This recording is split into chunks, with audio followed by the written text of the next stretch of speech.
હળવદના સુખપર ગામે ઇલેક્ટ્રિક મોટરની ચોરી કરનાર 2 શખ્સો ઝડપાયા. હળવદ પોલીસે સુખપર ગામની સીમમાં કેનાલમાંથી ચોરી થયેલ 4 ઇલેક્ટ્રિક મોટરના ગુનાનો ભેદ ઉકેલી 2 શખ્સોને ચોરાઉ મુદ્દામાલ સાથે ઝડપી લઈ તેની સામે ધોરણસરની કાર્યવાહી હાથ ધરી છે. આ ઉપરાંત એકનું નામ ખુલતા તેની શોધખોળ હાથ ધરી છે.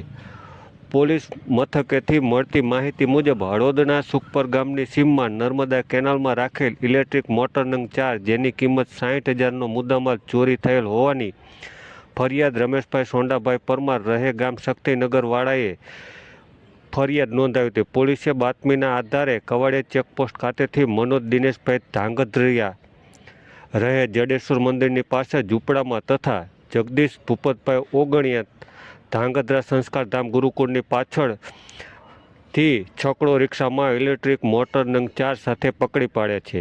સાથે જ આરોપી જીતેશ માધુભાઈ ચોવસિયાનું નામ ખુલતા તેને પણ પકડવા ચક્રો ગતિમાન કર્યા છે. આમ પોલીસે આ કામગીરીમાં 4 ડેડકા 2 આરોપીઓ તેમજ સકડા સાથે ઝડપી પાડ્યા છે અને અન્ય એક ફરાર શખ્સનું નામ ખુલતા તેને ઝડપી પાડવા ચક્રો ગતિમાન કર્યા છે.